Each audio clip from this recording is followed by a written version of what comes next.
जय हिंद मेरे प्यारे भारत को उज्जवल भविष्य हो। दोस्तों क्या है, हम लोग ताबड़तोड़ क्या देख रहे हैं, ताबड़तोड़ हम लोग आरआरबी ग्रुप डी में जो क्वेश्चन पूछे जा रहे हैं वो देख रहे हैं। अब हम जो 19 अगस्त के ऑल शिफ्ट में जो क्वेश्चन मतलब पूछे गए हैं, जो हमें मिला है, उन क्वेश्चनों को आपके सामने रखने की कोशिश करेंगे। पहला क्वेश्चन ये है, रॉकेट किस सिद्धांत पर कार्य करता है।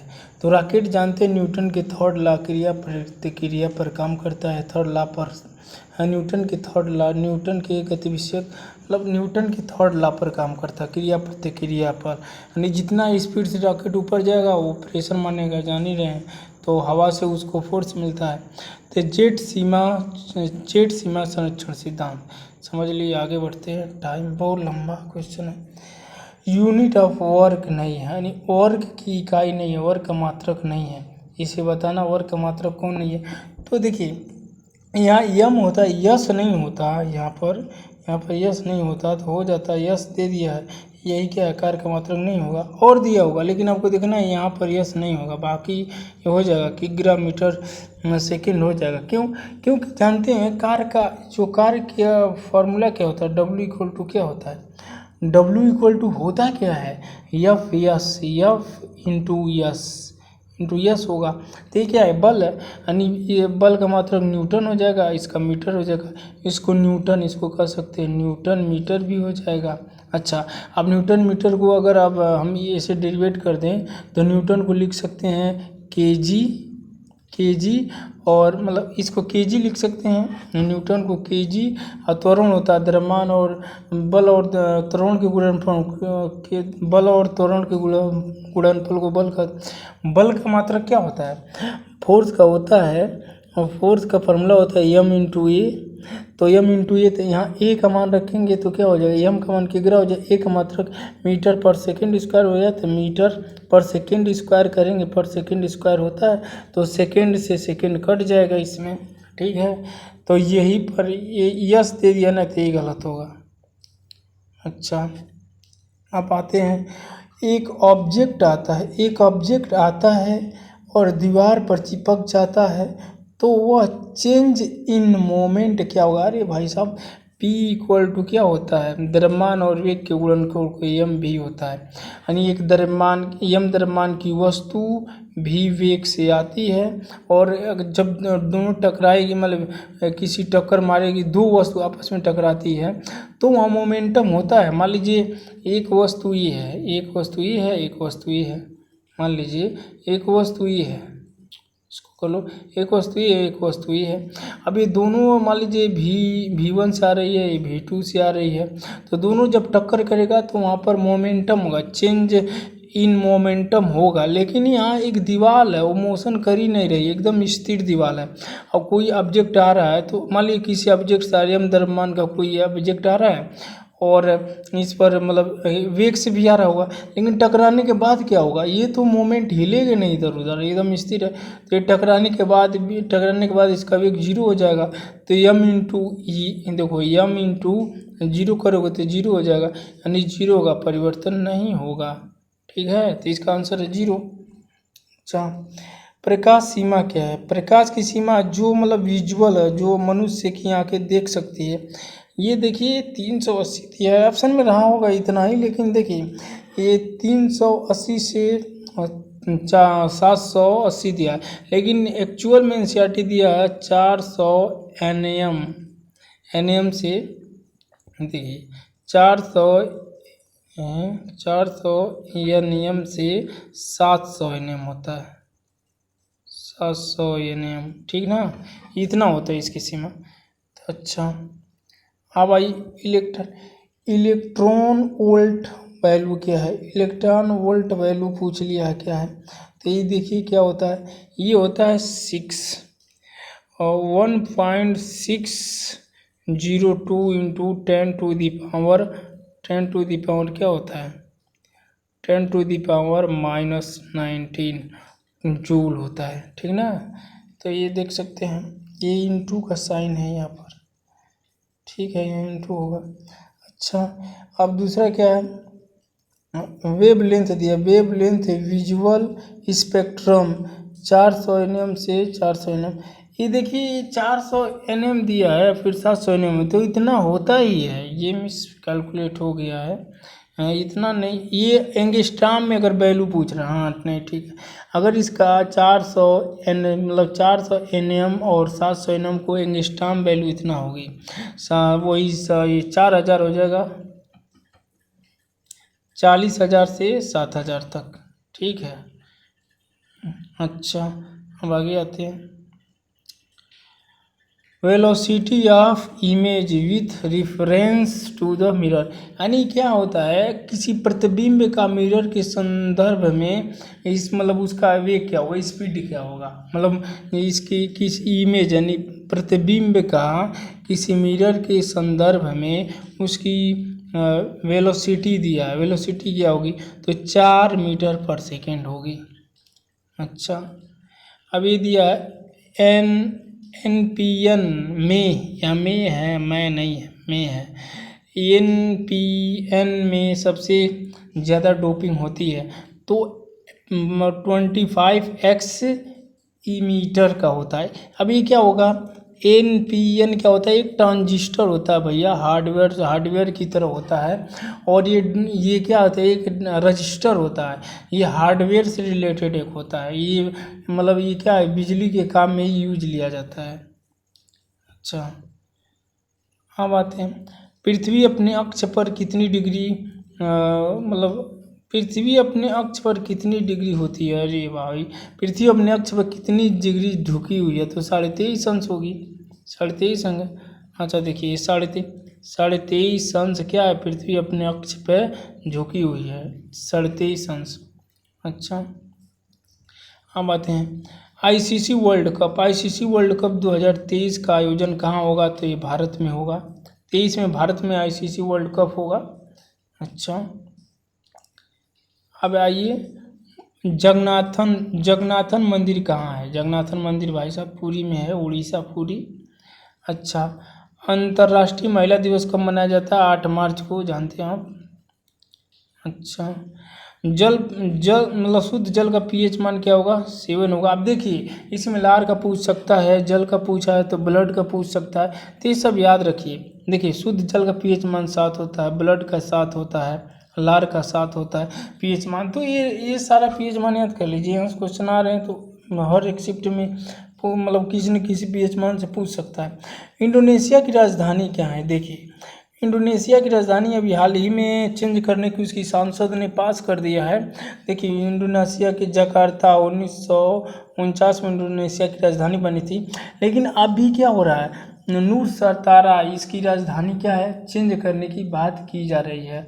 नूरसंतारा इसकी राजधानी चेंज करने की बात की जा रही है, हालांकि इसके संदर्भ में बिल भी पास हो गया है, और ये बोर्नियो द्वीप पर ही है नूरसंतारा जो राजधानी बनने वाली है, नई राजधानी देखिए इसमें तो दे दिया है, लेकिन आने वाले शिफ्ट में ये पूछ सकता है कि नई संभावित राजधानी क्या है, तो नूरसंतारा है जो बोर्नियो द्वीप पर है, इंडोनेशिया में। अच्छा, राजस्थान दिया है, राजस्थान का पशु क्या है, राजस्थान का पशु क्या है, तो राजस्थान का पशु देखिए, अरे की पशु की बात राजस्थान का करे और हीरा और मतलब कि ऊँट का नाम ना आए, रेगिस्तान के जहाज के नाम से जाना जाता है। राजस्थान सरकार ने रेगिस्तान के जहाज कहे जाने वाले ऊँट को शुक्रवार को यानी हाल ही में राज्य पशु घोषित कर दिया। राज्य सरकार की अधिसूचना के अनुसार चिकारा के साथ साथ ऊँट भी राजस्थान का राज्य पशु बन गया। एक तो पहले से भाई साहब था चिकारा, ये चिकारा जो था पहले से राजस्थान का राष्ट्रीय पशु था, राज्य पशु था, राजस्थान का राज्य पशु चितारा तो पहले से था। अब चिकारा के साथ साथ ऊँट को भी, जो राजस्थान का जहाज कहा जाता है, ऊँट को भी क्या किया गया है, राज्य पशु घोषित कर दिया गया है। अच्छा, अब आइए, ये क्या है, अब आते हम देखते हैं, ये चीन का कटोरा किसे कहा जाएगा, तो क्यूबा को आप जानते हैं, क्यूबा को चीन का कटोरा कहा जाता है। अच्छा, ये देखिए, भारत में वायु परिवहन की शुरुआत कब हुई थी, भारत में भारत में वायु परिवहन की शुरुआत कब हुई थी? तो वायु परिवहन की शुरुआत कब हुई थी बताइए? वायु परिवहन की शुरुआत हुई थी ये 1911 में क्या हुई थी? वायु परिवहन की शुरुआत हुई थी 1911 में इलाहाबाद से नैनी के लिए पहली व्यावसायिक उड़ान भरी गई थी। यानी भारत में पहला मतलब उड़ान कब हुआ था वायुयान का? तो 1911 में। आप जानते हो 1911 में ही कलकत्ता से राजधानी जॉर्ज पंचम के सम्मान में दिल्ली ला दी गई थी। तो ये क्वेश्चन भी किसी शिफ्ट में पूछा हुआ है। अच्छा, आप देखिए श्री धीरू भाई होगा। श्री धीरू भाई अंबानी के पिता का क्या नाम है? तो श्री धीरू भाई अंबानी का पिता का नाम है हरीश चंद्र गोवर्धन नंद अंबानी, इनके पिता का नाम है। अच्छा, एशिया के सबसे धनी आदमी है। कनाडा का मुद्रा क्या है? कनाडा का मुद्रा कैनेडियन डॉलर है। हाँ, कनाडा की राजधानी कमेंट बॉक्स में छाप दो, हमें खुशी होगी। क्रोकोडाइल में कितने चेम्बर होते हैं? भाई साहब चेम्बर, हृदय कितने होते हैं? तो क्रोकोडाइल में देख रहे हैं मगरमच्छ का हृदय 4 कक्षों वाला होता है, यानी 4 चेम्बर वाला होता है मगरमच्छ का। अच्छा, अब आते हैं गांधी जी के राजनीतिक गुरु कौन थे? ओ भाई साहब गोपाल कृष्ण गोखले रहे होंगे। राजनीतिक गुरु कौन थे? तो इनके गोपाल कृष्ण गोखले इनके क्या थे? राजनीतिक गुरु थे। अच्छा, श्रीलंका के नए प्रधानमंत्री कौन है? तो श्रीलंका के नए प्रधानमंत्री दिनेश कार्डन। अच्छा, उत्तर प्रदेश में राज्यसभा की सीटें कितनी हैं? तो 31 सीटें हैं। अच्छा, अब महाराष्ट्र में कृषि मंत्री कौन? महाराष्ट्र के कृषि मंत्री हैं दादाजी के भूमि हैं। फर्स्ट इंडिया सैटेलाइट, अरे 2 बार प्रिंट हो गया। फर्स्ट इंडिया सैटेलाइट का नाम क्या था? तो आर्यभट्ट है। अच्छा, वैल्यू ऑफ मिनिमम कहाँ पर होता है? यानी जी का मान मिनिमम जानते हैं कहाँ पर होता है? तो फिर जी का मान महत्तम ध्रुव पर होता है। तो मैक्सिमम ही दिया है, तो मैक्सिमम पोल पर ही होगा, सार्थ नॉर्थ पोल पर होगा और मिनिमम भूमध्य रेखा पर होगा। अच्छा, Hemis national park most important Ladakh में है। हेमिस नेशनल पार्क 2022 मतलब विंबलडन 2022 का विजेता कौन है बताइए? तो विजेता है नोवाक जोकोविच, सर्बिया का खिलाड़ी है, बहुत इम्पोर्टेंट है और ये टेनिस खेलता है बंदा है और ये 19 बार जीत चुका है ये बंदा। ठीक है, बहुत इम्पोर्टेंट खिलाड़ी है टेनिस का। अच्छा, मतलब कई बार इन्होंने जीता, लगातार जीता, इतिहास बना दिया है उनको। अच्छा, ये क्या है? इंडियन नेशनल कांग्रेस की स्थापना 28 दिसंबर 1985 को ब्रिटिश नौसेना का एक अधिकारी है, उसका नाम होता है A.O. ह्यूम, इन्होंने उसके देखने में गठित होता है। दिल्ली के नए एलजी कौन बने हैं? तो दिल्ली के नए एलजी कौन बने हैं? तो विनय कुमार सक्सेना बनाए गए दिल्ली के नए एलजी। अच्छा, अब बात करते हैं हाल ही में किसने 10 विकेट लेने का रिकॉर्ड बना दिया? भाई साहब दुनिया में पहले इकलौता ऐसे कारनामा करने वाले सबसे पहले अनिल कुंबले थे, वो भी भारत के थे। और एक दूसरा इंग्लैंड का था, एक दूसरा कहाँ था? इंग्लैंड का था, जिसका नाम था जिम केलर था जो इंग्लैंड का था। और तीसरा बन गए हैं, तीसरे नंबर का भारतीय बन गए हैं, उनका नाम क्या है? एजाज पटेल। ये 10 विकेट लेने वाले तीसरे मतलब दुनिया के तीसरे बन गए हैं और भारत के दूसरे बन गए हैं। अनिल कुंबले पहले कारनामा कर चुके हैं। अच्छा, अब आइए एजाज पटेल हो गए, ठीक है। अब पंकज अडानी, ये क्या है? पंकज अडानी का संबंध किस खेल से है? भाई साहब स्कूनर के इस देखिए बिलियर्ड्स और स्नूकर खेलते हैं, बिलियर्ड और क्या खेलते हैं? स्नूकर खेलते हैं ये पंकज अडानी। ये भारत के हैं, महाराष्ट्र स्टेट के हैं। ये 19 बार वर्ल्ड में बिलियर्ड्स अपने नाम कर चुके हैं, खिताब 19 बार, समझ सकते हैं। अच्छा, अब आगे आते हैं थॉमस कप क्या कहाँ होता है थॉमस कप? तो थॉमस कप के बारे में देख लीजिए। थॉमस कप जिसे कभी कभी विश्व पुरुष टीम चैंपियनशिप भी कहा जाता है, बैडमिंटन वर्ल्ड फेडरेशन सदस्य देशों का प्रतिनिधित्व करने वाली टीमों के बीच एक अंतर्राष्ट्रीय बैडमिंटन प्रतियोगिता है जो खेलों की वैश्विक साझी निकाय है। साझी निकाय नहीं, साझी होना चाहिए। अच्छा, ये क्या है? बोगो सागर, ये क्वेश्चन पूछा गया। बोगो सागर क्या है? तो भारत और श्रीलंका के बीच, भारत और बांग्लादेश के बीच में एक नौसैनिक युद्ध अभ्यास है, उसी को क्या कहते हैं? बोगो सागर। भारत और बांग्लादेश के बीच नौसैनिक युद्ध अभ्यास है। अच्छा, गांधी जी का पहला सत्याग्रह चंपारण में था, जो किसानों की मदद के लिए था, नील की खेती कर रहे थे। हाँ, तो उन्हीं के लिए मदद, पहला सत्याग्रह चंपारण से इन्होंने करी थी। अच्छा, ब्रिक्स में कौन सा देश नहीं है? तो भाई साहब ब्रिक्स से ही मालूम हो जाएगा, इंग्लिश में लिख लो, मालूम हो जाएगा। कनाडा नहीं है, ब्रिक्स का सदस्य कनाडा नहीं है। ठीक है।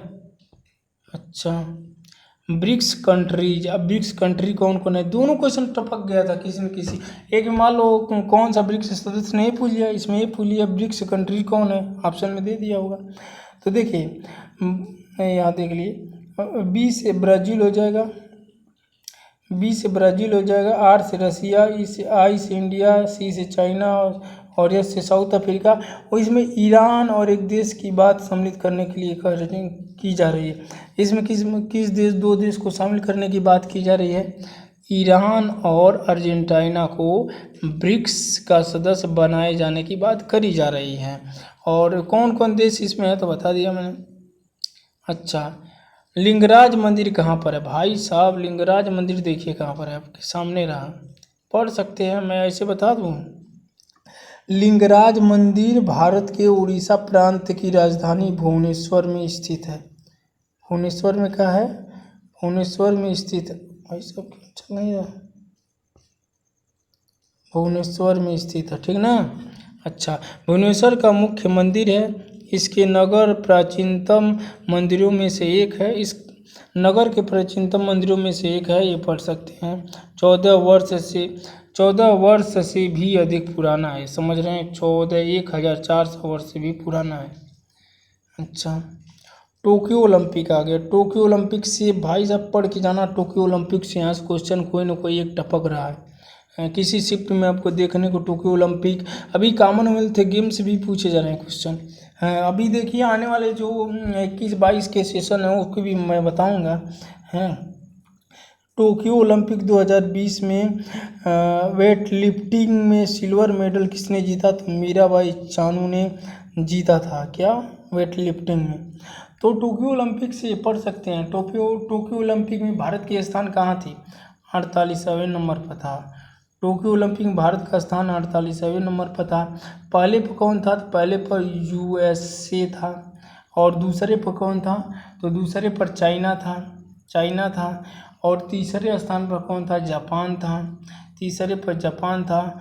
और चौथे पर कौन था? अब नहीं बताइए, भारत का स्थान क्या था? 48वां था। और कितने मेडल जीता था? तो देखिए भारत ने इसमें टोक्यो ओलंपिक में 1 गोल्ड जो नीरज चोपड़ा ने जवलिन में जीता था, और दो क्या था? 2 सिल्वर था और 4 ब्रॉन्ज मेडल था। इसके साथ भारत ने टोक्यो ओलंपिक में कुल कितने मेडल जीते? 7 मेडल जीते, जिसमें 1 सिल्वर, एक गोल्ड, 2 सिल्वर और 4 क्या थे? Bronze medal. 4 क्या थे? 4 कांस्य पदक थे और 2 सिल्वर मेडल थे। SI यूनिट पूछ दिया। SI यूनिट इलेक्ट्रिक फ्लक्स, चुंबकीय फ्लक्स का मात्रक क्या होगा? SI मात्रक। तो देखिए चुंबकीय फ्लक्स का मात्रक होता है क्या होता है? वोल्ट मीटर होता है। क्या होता?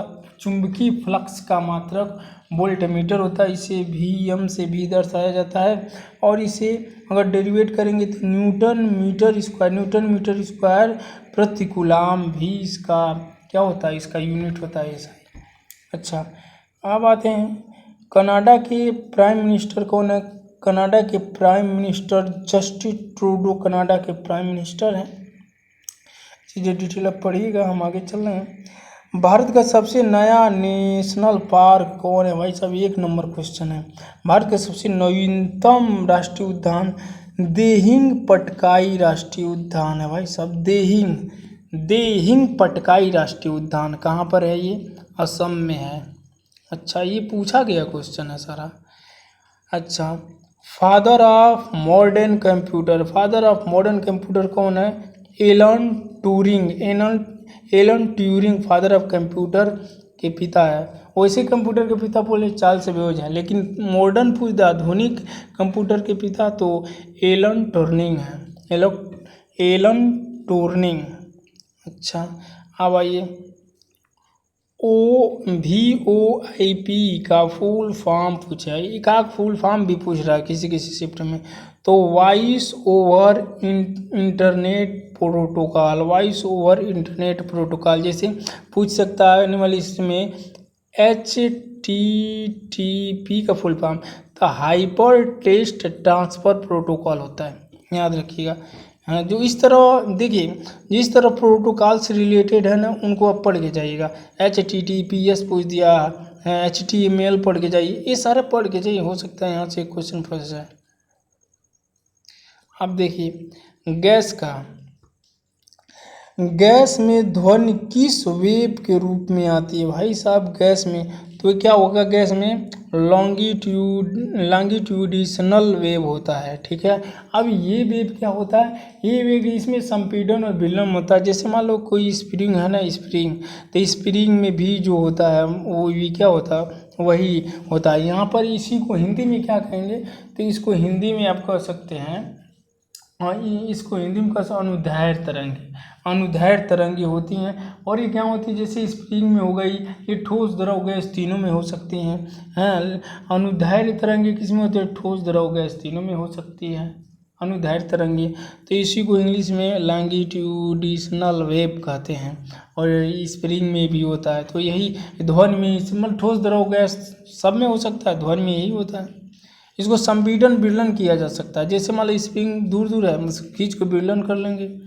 मान लीजिए स्प्रिंग है ना, मान लीजिए स्प्रिंग है, तो इसको और लंबा करेंगे तो ऐसे कर सकते हैं। तो संपीड़न ये पास आएगा तो संपीड़न होगा, और दूर जाएगा तो विलयन हो जाएगा। अच्छा, अब आइए, अब क्या है? प्लूटो किस वर्ष बौने ग्रह में चुना गया था? प्लूटो किस वर्ष बौने ग्रह में, यानी ग्रह की श्रेणी से बाहर कर दिया गया। अब क्या है? 8 ही ग्रह, पहले 9 था, अब 8 है। तो 24 अक्टूबर 2006 को, यानी 24 अक्टूबर 2006 को अंतर्राष्ट्रीय खगोलीय संगठन ने क्यों काट रहे? क्योंकि मान लो सूर्य है, मान लीजिए सूर्य है, तो सूर्य की एक कक्षा है ना, अपनी कक्षा में भ्रमण कर ही रहा था। ये दूसरे कक्षा को भी, यूरेनस की कक्षा को भी आके काट दे रहा था। और ग्रह का रूल है कि कोई दूसरी कक्षा में प्रवेश नहीं करेगा। भाई साहब ये मान लीजिए, ये यूरेनस का कक्षा है ना, तो क्या करता? प्लूटो ऐसे घूमता था, मन करता था तो यहाँ से भी काट देता था। तो इसीलिए इसे इस ग्रह की श्रेणी से बाहर रख के बौने ग्रह में रख दिया गया। हमेशा ये बर्फ से ढका भी रहता है। अच्छा, अब आइए, यहाँ भारत में कितने तरीके से शासन प्रणाली अपनाई गई? भारत में किस तरीके से शासन प्रणाली अपनाई गई है, तो इसके बारे में देख लीजिए आप। भारत क्या है? भारत एक संसदीय लोकतंत्र है। अर्थात शासन व्यवस्था के रूप में भारत ने ब्रिटेन के भांति संसदीय प्रणाली अपनाई है। हालांकि भारतीय संसदीय प्रणाली ब्रिटेन की संसदीय प्रणाली में कुछ मूलभूत अंतर विद्यमान है।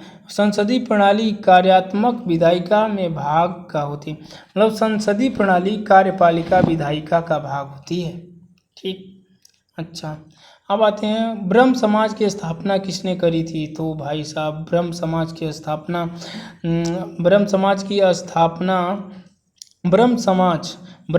भारत का एक सामाजिक धार्मिक आंदोलन था जिसमें बंगाल के पुनर्जागरण युग को प्रभावित किया। इसके प्रवर्तक राजा राममोहन राय ने क्या किया? राजा राममोहन राय ने अपने समय के विशिष्ट समाज सुधारक थे। 1828 में ब्रह्म समाज को राजा राम मोहन राय और द्वारकानाथ टैगोर ने स्थापित किया था, ब्रह्म समाज के संगठन को। हाँ, तो धार्मिक सुधार आंदोलन से जुड़ा था। राजा राम मोहन राय इसमें बहुत एक्टिव थे और उनके साथ द्वारकानाथ टैगोर भी थे। अच्छा, टेस्ट माई लाइफ पुस्तक के लेखक, ये तो आप आशा करता हूँ कमेंट करेंगे, लेकिन बता ही दे रहे हैं, युवराज सिंह लिखे हैं, ठीक ना। वो ब्लड कैंसर हुआ था उसी टाइम इन्होंने लिखा था। Test of my life Yuvraj Singh की है। तो आप सारे श्रेणी से उन्होंने संन्यास ले रखे हैं। 6 बॉल में भाई साहब, 6 बॉल में 6 छक्के उड़ाने वाला खिलाड़ी पहले यही हैं, युवराज सिंह हैं। तो the test of my life पुस्तक युवराज सिंह की आत्मकथा है। यूरो कप 2020 का विजेता कौन है बताइए। यूरो कप 2020 का विजेता इटली है, मुसोलिनी, इटली, याद है ना। महाभियोग का अनुच्छेद क्या है। साफ ऐसे टपक जाएगा आपके यहाँ, महाभियोग से रिलेटेड पूछ लीजिएगा कब कब चलता है। तो महाभियोग वह प्रक्रिया है जिसका इस्तेमाल राष्ट्रपति और इसका जिक्र संविधान के अनुच्छेद 61 में, 124 में और 217 में सुप्रीम कोर्ट या हाई कोर्ट के जजों को हटाने में किया जाता है। 218 में शामिल मिलता है। महाभियोग प्रस्ताव सिर्फ तब लाया जाता है जब संविधान का उल्लंघन, दुर्व्यवहार, अक्षमता या मतलब जो दुर्व्यवहार क्या हो, जब उल्लंघन हो, दुर्व्यवहार हो, अक्षमता का साबित हो जाए तो यहाँ पर ये ला करके महाभियोग प्रस्ताव लाएगा, उसे पदयुक्त कर दिया जाएगा। कोबरा किस देश का राष्ट्रीय सरीसृप है। देखिए, किस देश का राष्ट्रीय मतलब सर्प जो सरीसृप है को किस देश का है, तो ये भारत का है कोबरा, देख लीजिए सरीसृप है। और राष्ट्रीय पशु पूछेगा तो जान ही रहे हैं, हाथी है। राष्ट्रीय पशु क्या है, बाघ है। राष्ट्रीय पशु क्या है, बाघ है।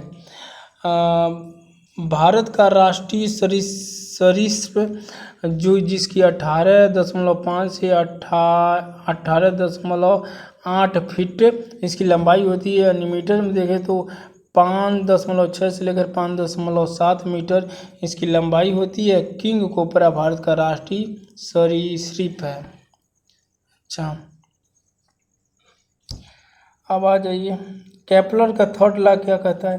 देखिए भाई साहब, केपलर का थर्ड लॉ ये कहता है, मान लीजिए केपलर का थर्ड लॉ क्या कहता है।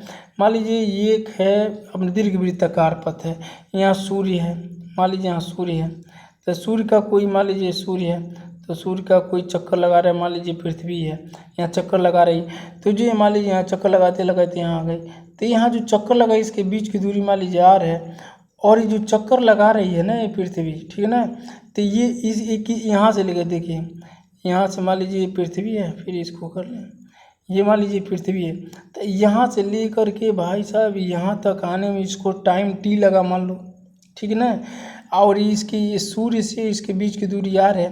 तो ये कह रहा है, इनके केपलर का थर्ड लॉ यही कहता है कि t का जितना टाइम लगा उसका स्क्वायर प्रोपोर्शनल होती है, यानी समानुपाती होती है किसकी, दूरी के तृतीय घात के समानुपाती होती है। यही केपलर का थर्ड लॉ कहता है, ठीक है।